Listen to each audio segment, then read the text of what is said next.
नमस्कार दोस्तों, आज हम बीए करने वाले छात्रों के लिए एंट्रेंस के लिए कुछ महत्वपूर्ण प्रश्न लेकर आए हैं, जो हम वाक्यांश के लिए एक शब्द से लिए हैं। जिसमें पहला क्वेश्चन है, जो देखने में प्रिय लगता हो। 4 ऑप्शन है, समदर्शी, प्रियदर्शी, प्रियपात्र, दर्शन प्रिय। तो चारों में से एक सही है, आपको बताना है। इसमें से सही हो जाएगा बी, प्रियदर्शी। जो देखने में प्रिय हो उसे प्रियदर्शी कहते हैं। अगला है, जो शत्रु की हत्या करता है। 4 ऑप्शन है, तो इसमें हो जाएगा सी, शत्रुघ्न।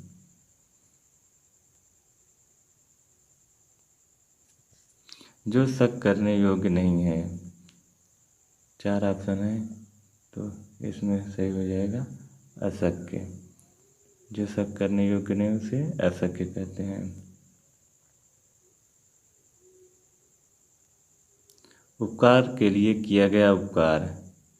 तो उपकार के लिए किया गया उपकार परोपकार, परोपकार।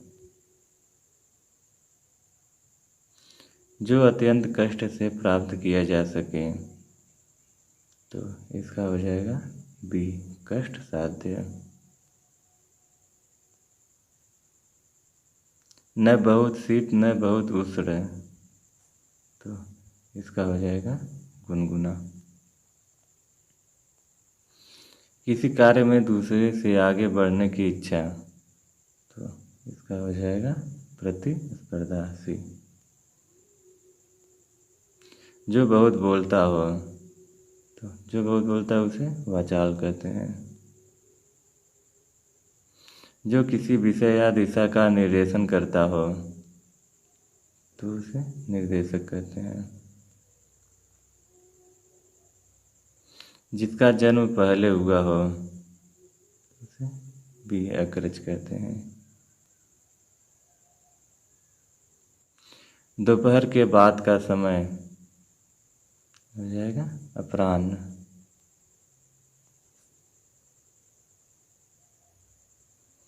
सिर से पैर तक, तो ये हो जाएगा आपाद मस्तक। न करने योग्य, सी, अकर्णी।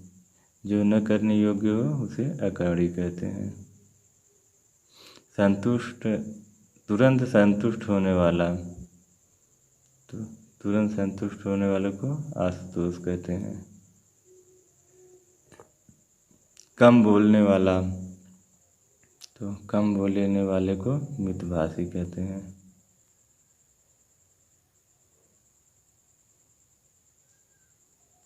अर्धरात्रि का समय। तो अर्धरात्रि का समय निशित। स्वयं उत्पन्न होने वाला। तो स्वयं उत्पन्न होने वाले को स्वयंभू कहते हैं। कम खर्च करने वाला। तो कम खर्च करने वाले को मितव्ययी कहते हैं।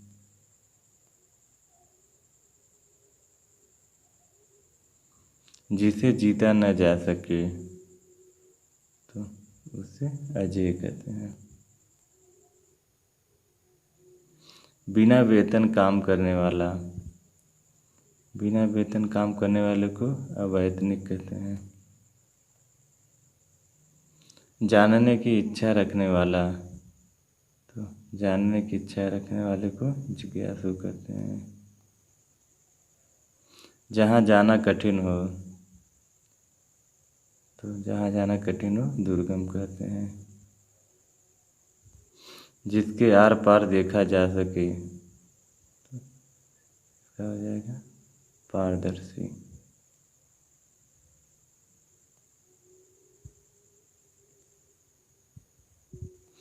असाध्य का प्रयोग किस अर्थ में होता है।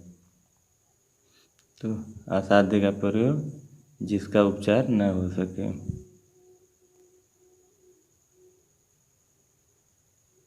अनुपम का सही अर्थ इनमें से क्या है। तो अनुपम का सही प्रयोग है जिसकी उपमा न हो। अपव्ययी का सही अर्थ क्या है। तो अपव्ययी का हो जाएगा फिजूल खर्च करने वाला।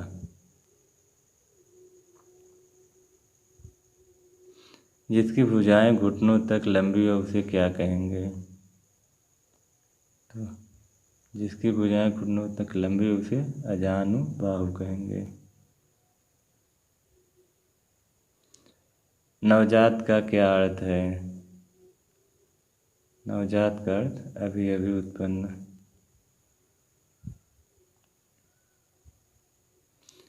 त्रिकुटी का सही अर्थ क्या है? तो त्रिकुटी का अर्थ हो जाएगा इनमें से कोई नहीं।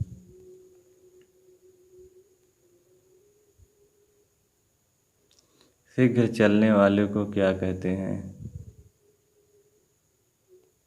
शीघ्र चलने वाले को द्रुतगामी कहते हैं। गंगा यमुना सरस्वती के संगम को क्या कहा जाता है? तो गंगा यमुना सरस्वती के संगम को त्रिवेणी कहा जाता है।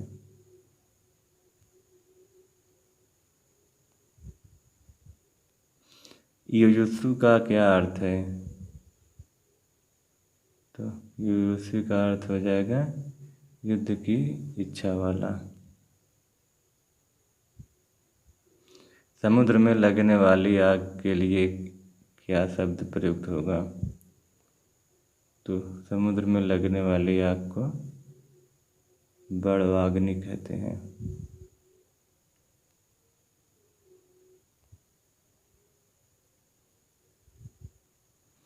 मुमुक्ष का क्या अर्थ है? तो मुमुक्ष का अर्थ हो जाएगा मोक्ष का इच्छुक। कम खर्च करने वाले को क्या कहेंगे? कम खर्च करने वाले को मितव्ययी कहेंगे। पार्थिव का क्या अर्थ है? पार्थिव का अर्थ हो जाएगा पृथ्वी का, जो पृथ्वी से संबंध रखता हो। जिजीविषा का क्या अर्थ है? तो जिजीविषा का हो जाएगा जीने की इच्छा। शिव के उपासक को क्या कहेंगे? शिव के उपासक को शैव कहेंगे। साक्षर का अर्थ क्या है? तो साक्षर का अर्थ हो जाएगा जिसे अक्षर ज्ञान हो।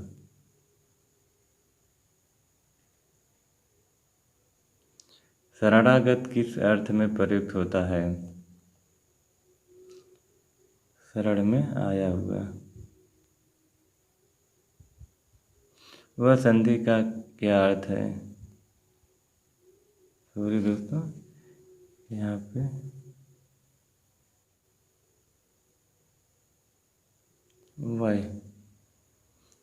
वह संधि का क्या अर्थ है? हो जाएगा दोनों अवस्थाओं का मेल। शाश्वत का क्या अर्थ है? चिरंतन। मृगनयनी का क्या अर्थ है? मृग जैसे नेत्रों वाली। जो इतिहास से पहले का हो। प्रागैतिहासिक। जो अभी अभी उत्पन्न हुआ हो। नवजात। तो दोस्तों आज के लिए बस इतना ही। फिर मिलते हैं अगले वीडियो में। तब तक के लिए जय हिंद।